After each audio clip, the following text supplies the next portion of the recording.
Bonjour, bienvenue à la médiathèque du Cateau. Donc je vais vous présenter, comme tous les ans, fin d'année, quelques nouveautés de bande dessinée et certaines bandes dessinées un peu plus anciennes qui méritent un petit coup d'éclairage. Alors en 3 parties, donc du coup la première partie ça sera plutôt pour les BD du département. En fait, nous empruntons énormément au département et ça nous permet d'élargir et d'économiser de l'argent, d'élargir le catalogue et d'économiser de l'argent. Donc c'est des BD que je présente pas habituellement, parce qu'on les a de manière temporaire, mais du coup cette année je vais quand même les présenter, parce que ça vaut vraiment le coup. Ensuite une deuxième partie sur les nouveautés de fin d'année dans nos acquisitions. Et la dernière partie sur des BD qui sont un peu plus anciennes, ou des sujets un peu plus sulfureux, et du coup qu'on met pas forcément en avant. Donc là j'avais envie cette année de faire un tour d'horizon un peu plus large. Alors on va commencer avec le département, donc Le Monde sans fin de Jancovici et Blin. Donc c'est le livre le plus vendu en 2022, donc un petit peu ancienne. Alors le livre le plus vendu, moi j'ai souvent pour habitude de dire que c'est certainement pas le plus lu, c'est un bel objet, hein, il y a beaucoup de pages, et c'est sur un sujet clivant, le nucléaire. Alors dans le monde de la BD, on a plutôt souvent des BD anti-nucléaires, hein, avec des très bonnes productions, et du coup cette BD-là m'a été assez demandée. Je pense que c'est bon aussi d'avoir les deux parties, bien que ce soit donc une BD militante, hein. C'est un ingénieur du nucléaire qui promeut justement le nucléaire, donc c'est partisan. Mais malgré tout, il y a quand même des points forts sur cette bande dessinée-là. Donc en premier lieu, c'est le côté narratif, hein. Donc c'est une BD qui se lit vraiment très bien. Donc comme vous voyez, il n'y a pas de cases, hein, c'est assez moderne. Donc c'est fait avec Blin, qui est un spécialiste, hein, de l'illustration. Ça se ressent. On voit, il y a des graphismes, voilà, il y a des graphismes ici. Alors ça commence par un tour d'horizon de notre consommation d'énergie, hein, un tour d'horizon historique. Et du coup, la première partie, elle est franchement intéressante. Quel que soit l'avis sur la situation, ce petit rappel historique est franchement appréciable. Et ensuite, après, ça part dans le cœur du sujet, hein, le nucléaire. Donc c'est un peu au détriment des énergies renouvelables, ça passe sous silence la gestion des déchets. Mais cela étant dit, c'est une BD qui est quand même franchement pas mal. Bon, par contre, il faut savoir se la voler, hein, donc c'est combien de pages?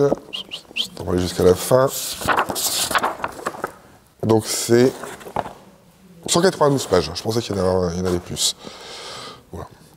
Donc un bel objet qui demande un petit peu de concentration quand même, qui est sur un sujet clivant. Alors deuxième BD, donc là par contre c'est une nouveauté, hein, elle est sortie il y a quelques mois, quelques semaines. Alors La Route de Manu Larsenet, donc c'est l'adaptation d'un livre du même nom, qui a été aussi adapté en film il y a quelques années. Donc c'est dans un monde apocalyptique, hein, on ne sait pas trop ce qui s'est passé, on ne sait même pas vraiment où on est. En fait, on suit le parcours d'un père et son fils qui trinquent un caddie. Et en fait, ça se passe entre pluie de cendres et pluie de neige. Il y a le froid est omniprésent. Et c'est la fin du monde, en fait, hein. Donc là, la fin du monde, elle est déjà bien engagée, hein. Visiblement, il n'y avait plus rien à manger. Et du coup, le cannibalisme est omniprésent. Alors Manu Larsenet, c'est un spécialiste de la BD à émotion, j'ai envie de dire. Donc il y a pas mal de BD qui sont positifs, hein, le retour à la Terre et d'autres. Donc là, mais il a aussi une spécialité, c'est sur les BD un petit peu sombres. Et là, il faut avouer qu'il produit une BD franchement exceptionnelle. Je vais essayer de vous trouver une planche. Alors c'est une BD exceptionnelle, mais aussi très très difficile. Alors l'histoire est très difficile déjà en elle-même, et il faut reconnaître que Manu Larsenet, là, il a fait très fort. Parce que j'aurais des... Donc tiens, je découvre qu'il n'y a pas de grande illustration. C'est assez difficile. Je vais vous montrer ça par exemple. Ici. Alors la BD est très difficile à lire et je dois vous avouer que j'ai autant apprécié que je ne la relirai pas parce que il faut avoir le cœur bien accroché. Et sans ça, où Larsenet fait un coup de maître, hein, une nouvelle fois, on commence à être habitué à ces coups de maître, parce que graphiquement, l'ambiance est franchement très très bien restituée. Ça pue la mort, hein, il faut le dire. La mort est omniprésente. Et il y a une citation. Alors réfléchis à ce que tu mets dans ta tête, parce que ça y restera pour toujours. Et je dois vous avouer que j'ai 2-3 planches qui me sont restées, qui sont gravées dans ma mémoire. Et voilà, c'est vraiment là pour les amateurs du genre. Donc je la mets pas pour le public averti, hein, tout le monde peut la lire. Je pense que les ados en recherche de sensations, généralement dans le rayon horreur, là vous pouvez y aller. C'est une des rares BD d'horreur en fait que je connaisse qui produit un résultat satisfaisant. Et voilà. Donc le scénario, il est très simple, hein. C'est vraiment une ambiance, vraiment une BD. Pour les amateurs du genre, c'est vraiment un incontournable, mais bon, faut avoir le cœur bien accroché. Donc La Route de Manu Larsenet. Troisième BD qui vient de la MDN, donc on a énormément de BD, hein, évidemment, hein, là je vous avais fait un petit échantillon. Alors je vais rester de Trondheim et Chevillard. Donc Lévis Trondheim qui est un habitué, et Chevillard, un illustrateur on voit pas trop souvent, enfin que je connaissais pas vraiment en fait, qui est pourtant qui est dans le milieu depuis assez longtemps. Alors ça commence un peu sombre comme Manu Larsenet. En fait vous avez un couple de quinquas, je dirais, fin quadra, début quinquagénaire, qui vont en vacances à la Vasse-les-Flots. Et il y a un accident de la vie, assez tôt en fait. Voilà, ça s'est déjà produit, j'ai l'impression. Ouais, donc c'est très tôt dans l'histoire. Et en fait le mari meurt, enfin le concubin meurt, subitement. Et en fait du coup, la femme va décider de rester, de passer cette semaine de vacances. Donc en gros, son compagnon avait tout prévu. Et on sait pas trop en fait si on est en état de choc. On comprend pas très bien ses émotions au début. Bon, elle est en état de choc. Et du coup, elle décide de faire cette semaine de vacances quand même. Bon, autant dire qu'au début, elle est pas vraiment en mode vacances, hein. Et un peu dans le déni. Et elle laisse aux enfants qu'on ne voit jamais, hein. Elle a juste un échange téléphonique, 2-3 échanges téléphoniques avec eux, le soin de s'occuper de l'enterrement du papa. Et c'est des grands enfants, hein. Et en fait, petit à petit, notamment gré de rencontre, elle va refaire surface. Et en fait, c'est une BD extrêmement positive. Et on finit avec le sourire, comme elle, en fait. Et donc c'est un petit peu sur les chocs de la vie qui nous arrivent un peu de manière brutale. Et comment y faire face. Et c'est vraiment une BD positive. Alors c'est un petit peu gênant au tout début, mais franchement, très vite on comprend un peu le sujet de la BD. Alors il y a 2 particularités, c'est pour ça que j'ai voulu la mettre en avant. Comme vous pouvez voir, c'est une BD sur 3 lignes. D'habitude vous avez 4 lignes, et puis au moins 3 colonnes. Et là c'est sur 3 lignes et 2 colonnes, avec très peu de texte.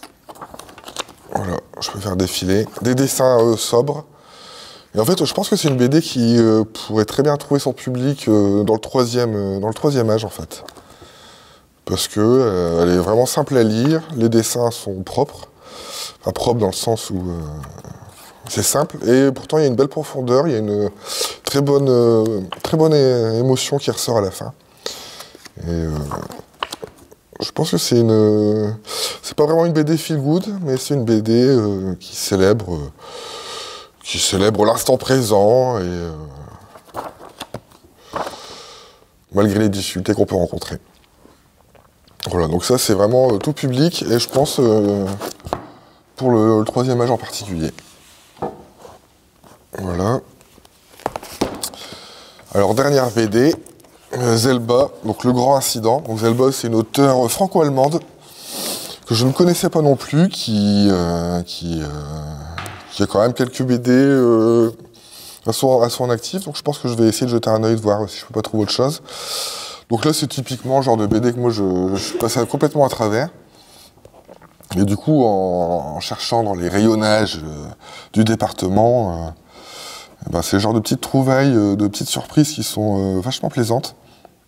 Donc c'est une BD sur le féminisme, mais pas que, parce qu'en fait des BD sur le féminisme, je commence à en avoir pas mal, hein. Le lectorat de bande dessinée se féminise de plus en plus, et du coup il faut amener des BD qui parlent au lectorat.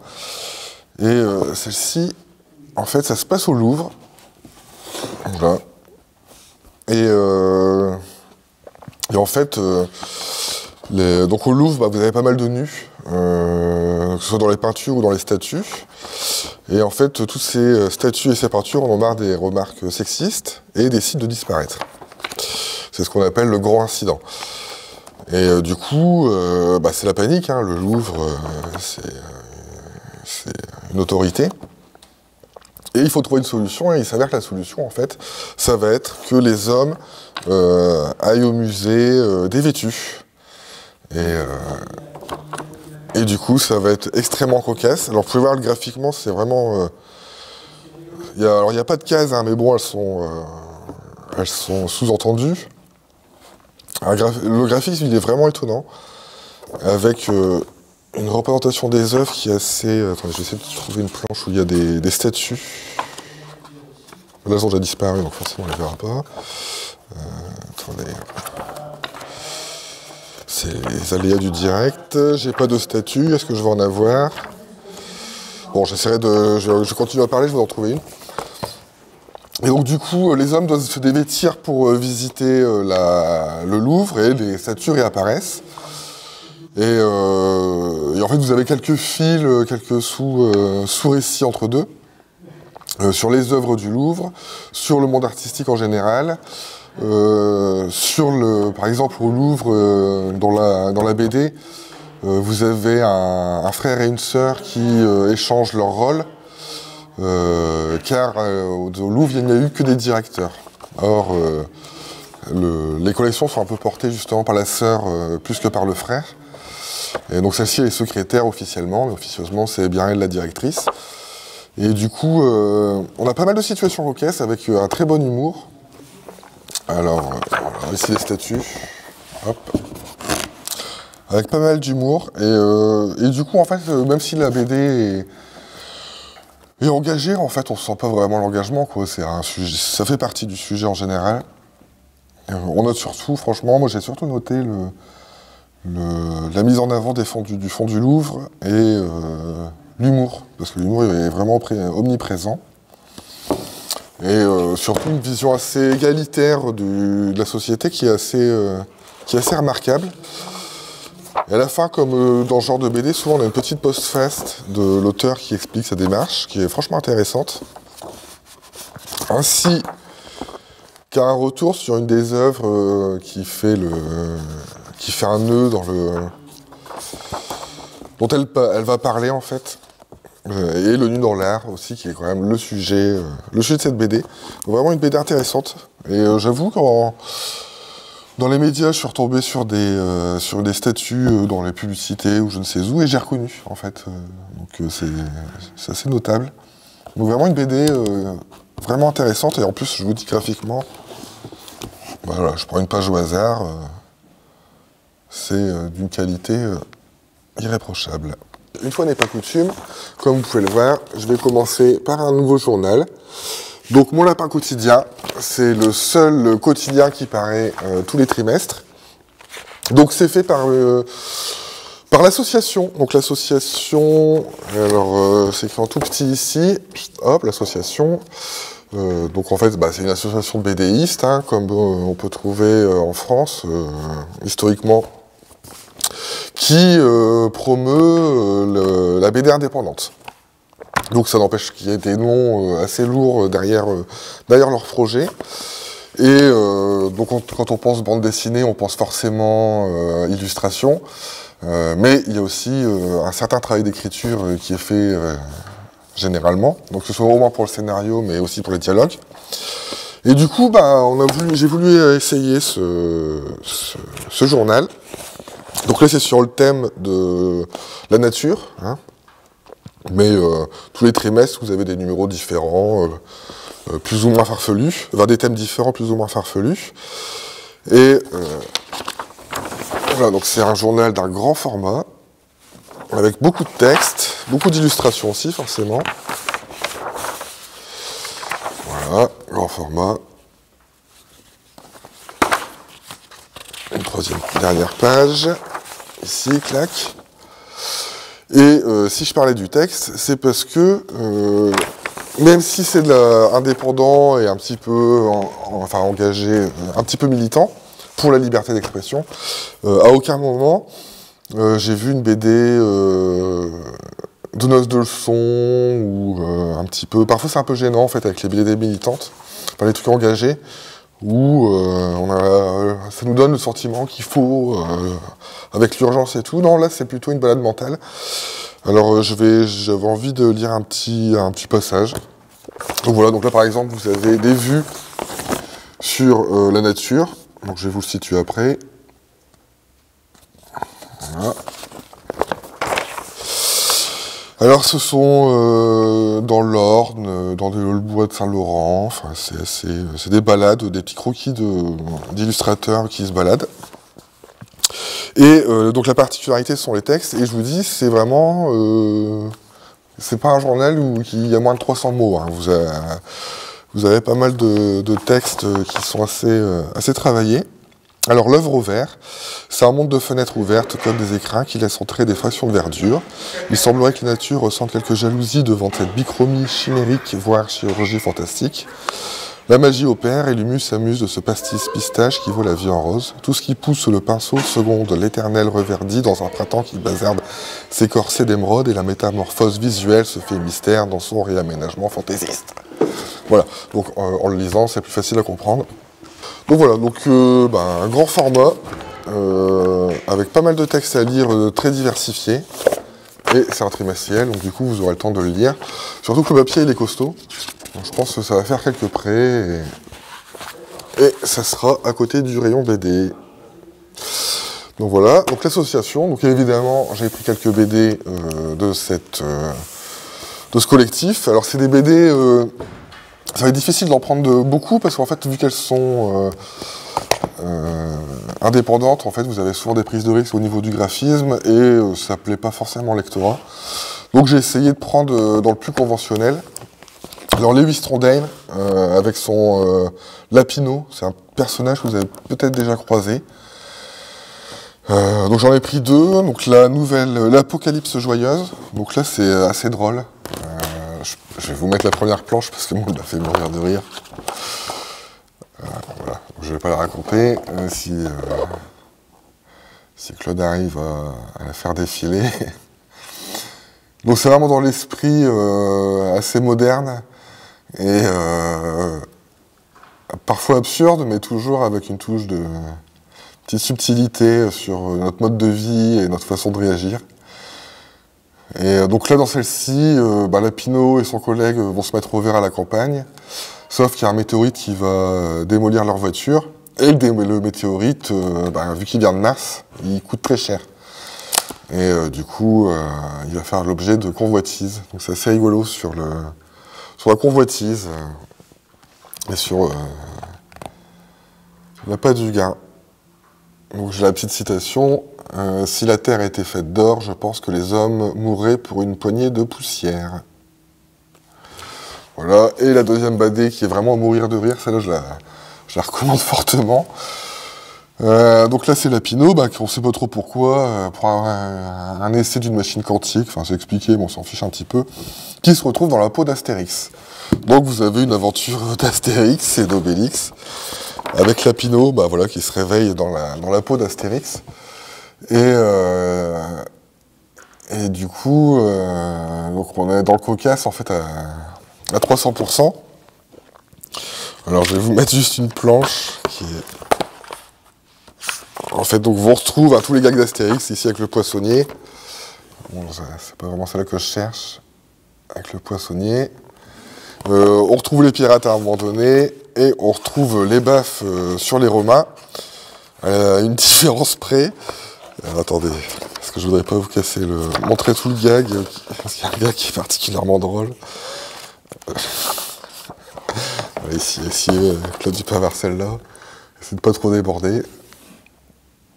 Voilà, donc il y a du sang. Et oui, parce que cette fois-ci, quand il y a des bagarres entre les Romains et Astérix et Obélix qui boivent la potion magique, en fait, c'est des vrais baffes, c'est des vrais coups, avec du sang. Et c'est particulièrement drôle. Je souris à d'y repenser. Donc voilà. Donc Lewis Trondheim. Donc de temps en temps, j'essaierai d'en trouver des accessibles au grand public. Parce qu'il y a vraiment des perles de bandes dessinées qui sont reconnues dans le milieu, et notamment à Angoulême. Et du coup, voilà. Donc et en plus, accessoirement, c'est des BD qui sont pas très chers. Donc voilà. Donc là, on va passer à 2 trilogies. Donc là, c'est vraiment le coup de cœur de cette année. Enfin, 2 coups de cœur, en fait, parce que ça a vraiment... Donc, Madeleine résistante. Donc là, ça a été un peu diffusé dans les médias, vous en avez peut-être entendu parler. Donc c'est l'histoire vraie de Madeleine Ruffo, qui a 16 ans en 1939, si je ne me trompe pas, 15-16 ans, et rejoint la résistance parisienne jusqu'à la libération de Paris. Et c'est une BD historique absolument géniale sur qu'est-ce qu'est la résistance, comment ça s'est passé. Donc on en voit beaucoup défiler, le choix est assez difficile. Donc j'avais un petit peu attendu de voir comment la BD évoluait. Donc c'est une trilogie. Et les 3 tomes sont exceptionnels. Franchement. Alors on apprécie le dessin franco-belge très précis. Donc c'est de la bichromie, hein, mais en bleu. Et du coup, en fait, la bichromie accentue le côté historique, mais le fait que ce soit en bleu, ça rend plus doux, en fait. En noir et blanc, je pense que ça aurait été un petit peu difficile. Donc je trouve que c'est un super choix. Les dessins sont absolument magnifiques, et le parcours de Madeleine est franchement remarquable. Bon, elle gravit plusieurs échelons, on retrouve plusieurs noms, on croise plusieurs noms illustres de la résistance française. Alors dans le premier tome, elle a 16 ans et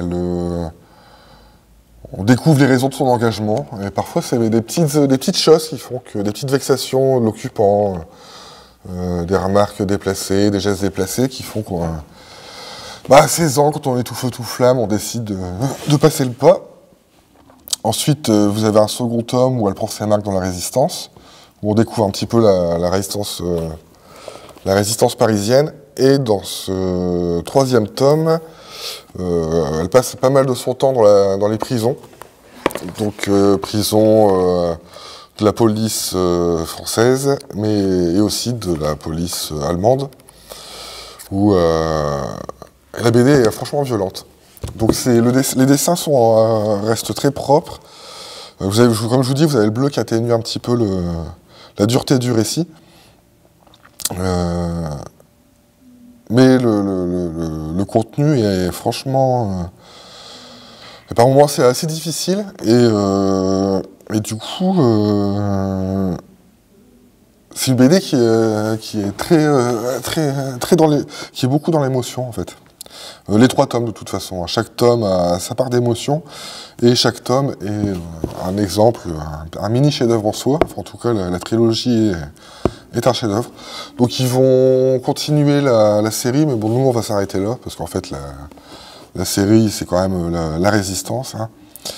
Donc, si vous voulez lire la suite, peut-être tout le département l'achètera, mais nous, on continuera pas. Mais c'est vraiment une série que je recommande à tout le monde. Hein. Les ados, les jeunes peut-être certainement pas, mais les ados, les adultes, les hommes, les femmes, les passionnés de la guerre, c'est vraiment une BD de toute façon, qui trouve son public et qui mérite vraiment un coup d'éclairage. Voilà. Donc c'est une trilogie. Hein. Donc, et 3e trilogie, donc là j'ai mis 2 tomes, hein. Il y a un 3e tome qu'on a, donc celle-là, c'est vraiment une découverte.